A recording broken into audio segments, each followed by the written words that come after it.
À l'origine, une jeune journaliste un peu androgyne, qui travaillait dans le même quotidien que moi, m'avait demandé un service. Un soir, je m'étais retrouvé dans son appartement, réparant une serrure ou une fuite d'eau, je ne sais plus, quand elle avait surgi de sa salle de bain entièrement nue. « Laisse tomber, m'avait-elle dit, je déménage dans 8 jours. Je voulais juste que tu me fasses l'amour. Tu viens ?» Cela énoncé sans aucune émotion, comme si elle avait proposé de me montrer le fonctionnement de sa nouvelle friteuse électrique.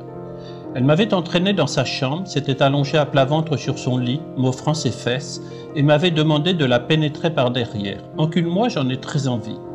Jamais aucune fille ne m'avait demandé une chose pareille. Avec ces mots-là, n'est-ce pas, ce pragmatisme, cette absence absolue de sentiment.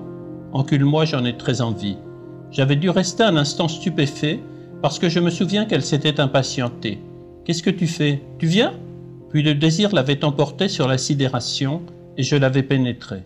Écrire un roman sur l'intimité d'un couple, c'est parvenir à mettre des mots sur ce qui se joue de si mystérieux et de si troublant entre un homme et une femme.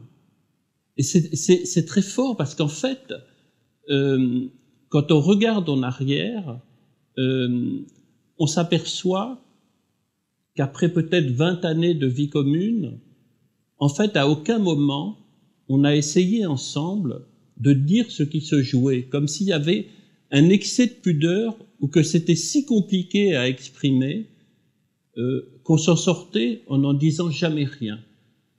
Le héros de mon roman, qui s'appelle Augustin, vient de rompre avec une femme qu'il a passionnément aimée et qui continue probablement d'aimer, Esther. Il est seul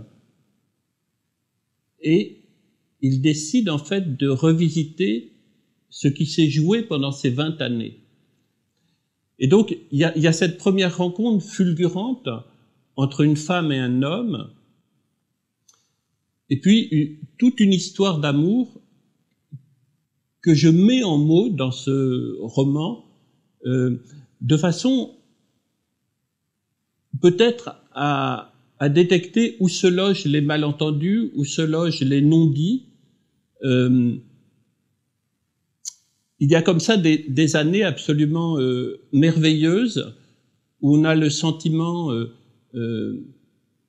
j'allais dire, d'être enfin heureux, parce que l'amour comme ça, c'est quelque chose d'extraordinairement lumineux et enthousiasmant. À un moment, mes pas me ramènent dans notre chambre. Le lit est resté défait, et comme Esther y a jeté en travers sa chemise de nuit, je l'attrape machinalement et y plonge le nez. Alors seulement je remarque qu'elle a laissé l'un de ces petits blocs à spirale posés bien en évidence sur le bureau, sous la fenêtre.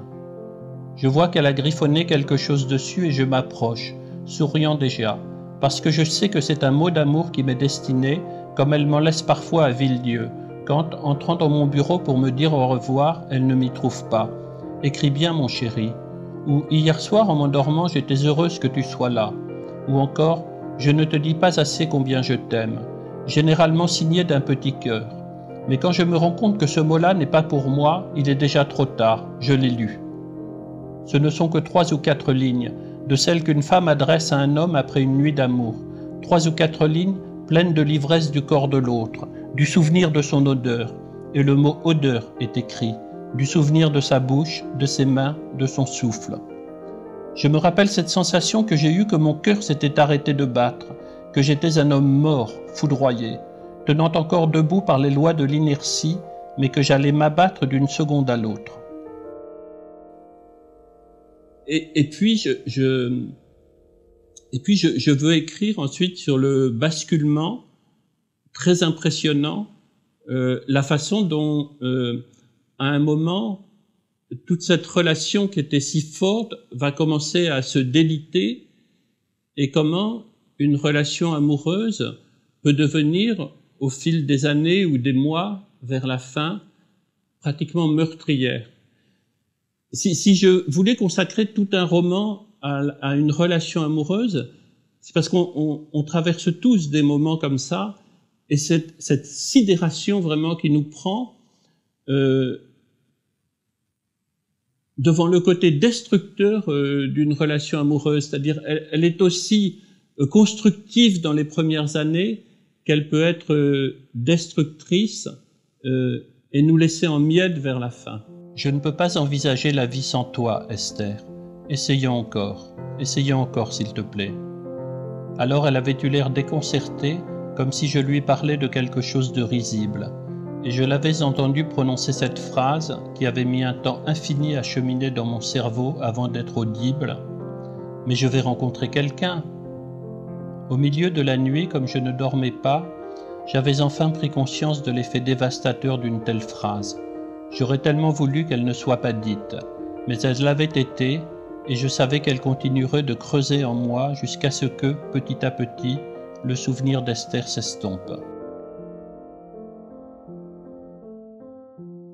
J'ai le sentiment qu'on va tous pouvoir se retrouver dans cette histoire d'amour.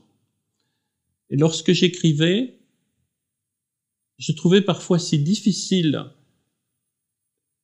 de mettre en mots ce qui me traversait que je me disais non ça c'est pas possible, ça je peux pas le dire, c'est trop indécent ou c'est trop secret. Et puis vraiment je me suis dit, si à partir du moment où ce sont des sentiments que nous traversons, je dois forcément trouver le moyen de les traduire. En fait, ce que je pense profondément, c'est que si la littérature n'exprime pas les secrets de notre sexualité, les secrets d'un couple, alors qui va le dire? Si les écrivains ne le disent pas, qui le dira?